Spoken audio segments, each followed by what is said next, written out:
Olá pessoal, tudo bem? Vamos aí para mais um vídeo e no vídeo de hoje nós vamos falar de colisões. Tá? Colisões está na unidade 3 da sua apostila 4 e está na página 314. Na apostila de vocês ele já dá uma introdução falando o que é colisão, né? Colisão é dois corpos que se chocam, né? Aqui tem alguns exemplos como teste de colisão, né? Colisões aí com veículos, né? Tem alguns aí tipos de colisões, tá? E colisão está sempre relacionada à quantidade de movimento e ao impulso, tá? Quantidade de movimento, imagina aí um caminhão, né? Com carga, com alta velocidade, quer dizer, eles têm uma alta quantidade de movimento. Quando ele colide com outro veículo, que também tem uma quantidade de movimento, tem aí uma série de deformações, pode causar aí muito risco aí à saúde, né, e à vida humana, tá? Bom, e ele está também relacionado a impulso, né? Quando ocorre uma colisão, o seu corpo ele é lançado, né, no sentido aí sentido oposto aí à colisão, tá? Para quê? Para que devido à inércia do nosso corpo, né? Então, uma colisão frontal, por exemplo, o carro vindo de frente, seu corpo é lançado aí para frente. E ocorre aí muitas vezes ser fatal, né? Por isso que existe aí tantos dispositivos de segurança, como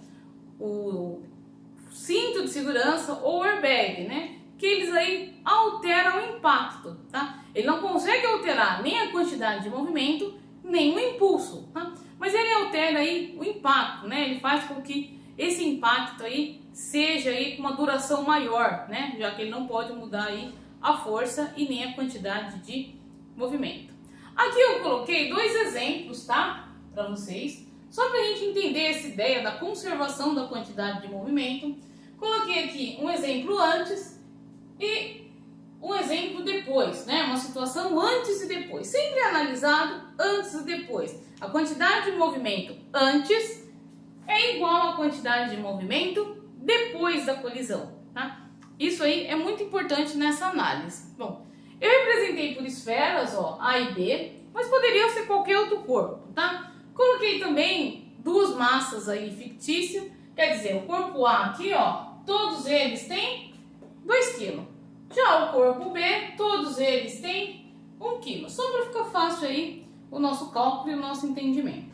Bom, nesse aqui, ó, eu vou analisar a quantidade de movimento de cada objeto.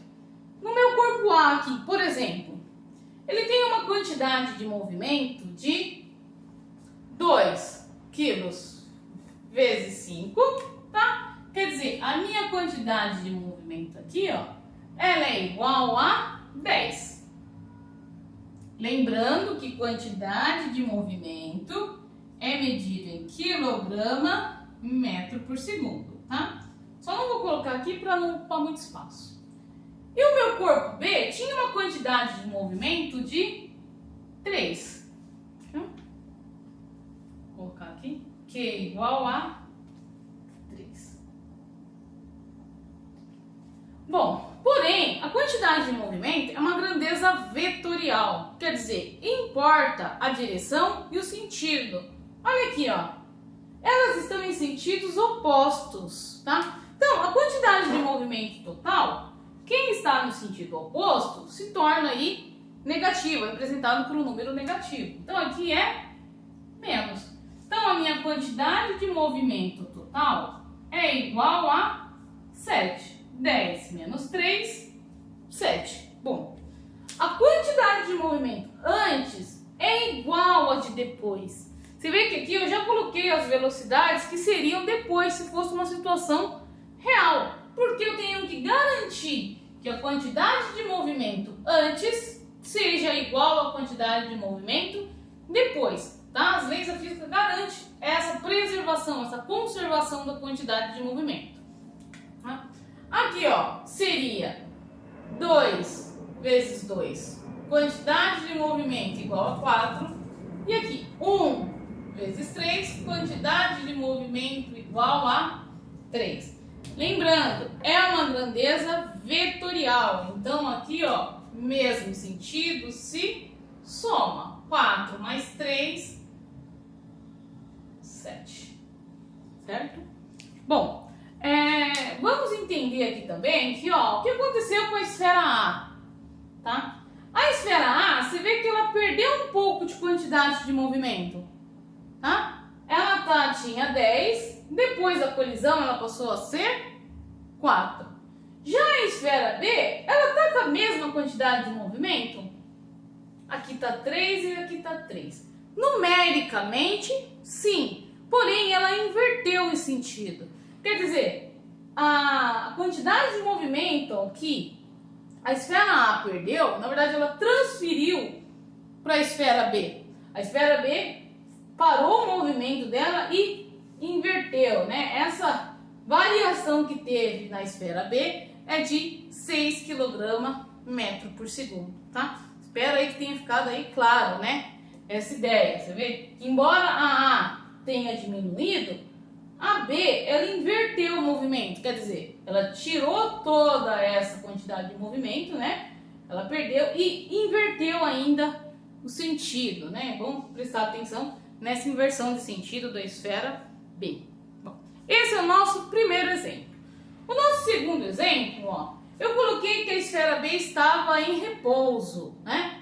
Quer dizer, a quantidade de movimento aqui é somente da esfera A, né? Imagina, por exemplo, bolinha de bilhar, né? Muito comum ver isso em bolinha de bilhar, né? Uma parada e vem a outra aí colide com ela, né? Um carro estacionado, né? Vem um outro carro e colide aí com ele. Ou então colisão com o muro. O muro não está se mexendo, né? Um carro com o muro, ocorre aí uma colisão parecida com essa, né? Anteriormente parecida com essa. Bom, dessa tipo de colisão, ó, minha quantidade de movimento é 2 vezes 6, vai dar 12. Quantidade de movimento igual a 12. E aqui a quantidade de movimento é igual a 0, porque ele está em repouso. Mas e aqui, ó? Ocorre que as duas estão juntas. Quer dizer, elas estão juntas na mesma velocidade, tá? Então aqui, ó, eu posso considerar que a quantidade de movimento final é a massa da A mais a massa da B, que elas estão juntas, tá? Vezes a velocidade. Quer dizer, elas estão juntas vezes a velocidade. A quantidade de movimento total aqui, ó, é igual a 12, certo? 0, 12, tá? Aqui, ó, a quantidade de movimento também tem que ser 12, pela lei da conservação da quantidade de movimento. Aqui é 2 e aqui é 2 mais 1 vezes V. 12 dividido por 3, eu tenho que a velocidade aqui é igual a 4 metros por segundo. Quer dizer, as duas esferas agora estão numa velocidade de 4 metros por segundo, tá? Você vê que aqui eu analisei, ó, passo a passo. Essa aqui, ó, mudou a quantidade de movimento dela, tá? Ela transferiu parte dessa quantidade de movimento para a esfera aqui B, que estava em repouso e agora já está em movimento. Bom, na apostila de vocês tem vários tipos de colisões, tá? Tem aqui os principais tipos aqui, ó, de colisão, explicadinho aí passo a passo, né? Cada um deles, tá? Na apostila de vocês, ele coloca cada tipo de colisão considerando a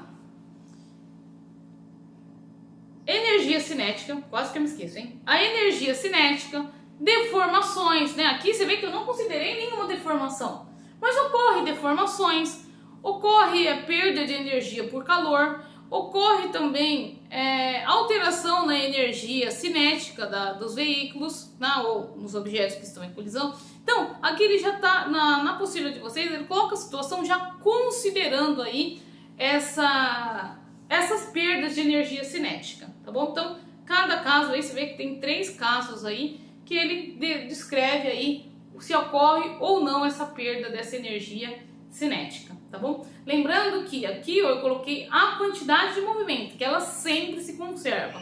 Não importa qual tipo de colisão, ela sempre vai se conservar, tá bom? Pessoal, obrigado por ter assistido o vídeo até aqui. Fiquem com Deus e até mais. Tchau, tchau.